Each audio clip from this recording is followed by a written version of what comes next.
राज्य में सरकार किसी की भी क्यों ना हो, खामियाजा हमेशा से राज्य के युवाओं को ही भुगतना पड़ता है। बढ़ती बेरोजगारी को लेकर युवा इतने मजबूर हो गए हैं कि एक नौकरी के लिए अपनी जान तक गंवा दे रहे हैं। दरअसल हम बात कर रहे हैं इस वक्त उत्पाद सिपाही भर्ती के लिए आयोजित दौड़ में बेहोश होकर जान गंवाने वाले उन अभ्यर्थियों की। लगातार इन अभ्यर्थियों की मौत का सिलसिला बढ़ते ही जा रहा है। वहीं इस बीच संख्या में अलग अलग आंकड़े सामने आने के बाद एक कंफ्यूजन सा क्रिएट होता जा रहा है। आखिर क्या है पूरा आंकड़ा और क्यों गंवा रहे अभ्यर्थी बेवजह अपनी जान? आइए इस खबर के माध्यम से जानने का प्रयास करते हैं। वहीं राज्य सरकार का इस बारे में क्या कहना है, आज हम सब इन मुद्दों पर बात करेंगे। जोहार, मैं सीमा कच्छप और आप देख रहे हैं लोकतंत्र 19।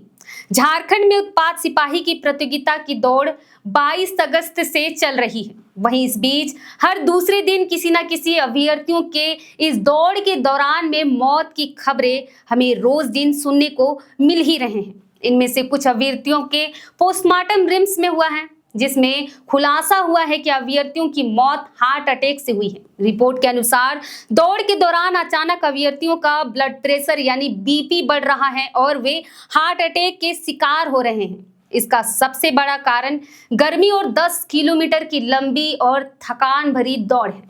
बता दें, उत्पाद विभाग में 583 पदों पर पुलिस की बहाली के लिए विगत वर्ष 2023 में ही विज्ञापन निकाला गया था। सरकार चाहती तो अक्टूबर से मार्च तक में अच्छे मौसम के बीच फिजिकल टेस्ट कराकर बहाली प्रक्रिया पूरा करा सकती थी, लेकिन आज आनन फानन में जिस प्रकार बिना आवश्यक व्यवस्था सुनिश्चित कराए फिजिकल टेस्ट इस उमस भरी गर्मी में कराई गई, उससे अभी तक में 12 से 13 युवाओं की मौत दौड़ के दौरान में हो गई। वहीं आपको हैरानी होगी जानकर कि इनमें से अधिकांश की उम्र महज 25 वर्ष से कम है। ये सभी युवा गरीब परिवार से आते हैं। ये प्रतियोगिता में दौड़ के लिए रात भर जाग कर लाइन में लगे रहते हैं। कुछ लोग तो भूखे प्यासे ही इस दौड़ में शामिल हो गए थे। जहां इस राज्य के साथ साथ पूरे देश में जब भी किसी तरह की रैली निकाली जाती है तो हर चौक चौराहे पर खाने पीने का व्यवस्था कर दिया जाता है। वहीं इसके विपरीत इन युवाओं की बात करें जो कई किलोमीटर का सफर तय करके अपने गांव से दूर अनजान शहर ऐसे बहाली में आते हैं, उनके लिए राज्य सरकार तो क्या, राज्य सरकार के चिंटू पिंटू तक कुछ व्यवस्था नहीं कर पाते। बस सेंटर देकर छोड़ दिया जाता है सड़क के जानवरों की तरह, बिना समुचित व्यवस्था किए। ना खाने की कोई व्यवस्था होती है, ना सोने की। ये युवा रात भर सेंटर के पास भटकते रहते हैं।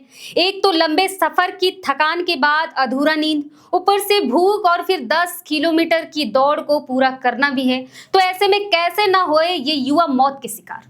यहाँ तक कि दौड़ से पहले उनका जांच तक नहीं कराया जाता है। बस हजारों की भीड़ में भेड़ बकरियों की तरह दौड़ा दिया जाता है और नौकरी पाने की चाह में युवा दौड़ते दौड़ते अपनी जान तक गंवा दे रहे हैं। वहीं इस बीच विपक्ष की ओर से भाजपा के विधानसभा चुनाव सह प्रभारी और असम के मुख्यमंत्री हेमंत बिस्वा शर्मा ने कहा कि उत्पाद सिपाही बहाली में मृतक अभ्यर्थियों के परिजनों से भाजपा नेता मुलाकात कर दुख व्यक्त करेंगे। साथ ही परिजनों को सम्मान राशि के तौर पर 1-1 लाख रुपए देंगे। बता दें, हेमंत बिस्वा शर्मा ने यह घोषणा रविवार को प्रदेश भाजपा कार्यालय में कही, जहां उन्होंने राज्य सरकार से मांग की है कि मृतक के परिजनों को 50-50 लाख मुआवजा और एक आश्रित को सरकारी नौकरी दी जाने की बात कही।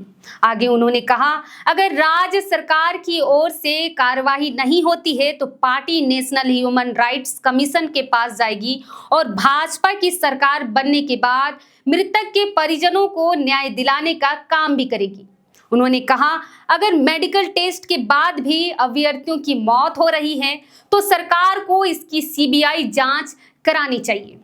इस पर लगातार विपक्ष के बयान के बाद राज्य सरकार ने अपनी चुप्पी को तोड़ते हुए अभ्यर्थियों की मौत की घटनाओं के बीच सीएम हेमंत सोरेन ने भी इस पर बड़ा आदेश जारी कर दिया है। जानकारी के लिए बता दें, सीएम ने भर्ती अभियान को 3 दिनों के लिए रोकने का निर्देश जारी किया है। साथ ही साथ आदेश दिया है कि सुबह 9 बजे के बाद अभ्यर्थियों का फिजिकल टेस्ट नहीं लिया जाएगा। वहीं सीएम ने उत्पाद सिपाही भर्ती अभियान के दौरान उम्मीदवारों की आकस्मिक मृत्यु पर अपने एक्स आईडी के माध्यम से ट्वीट कर शोक व्यक्त करते हुए भविष्य में सभी बहालियों के लिए नियमावली बदलाव करने का निर्देश दिया है।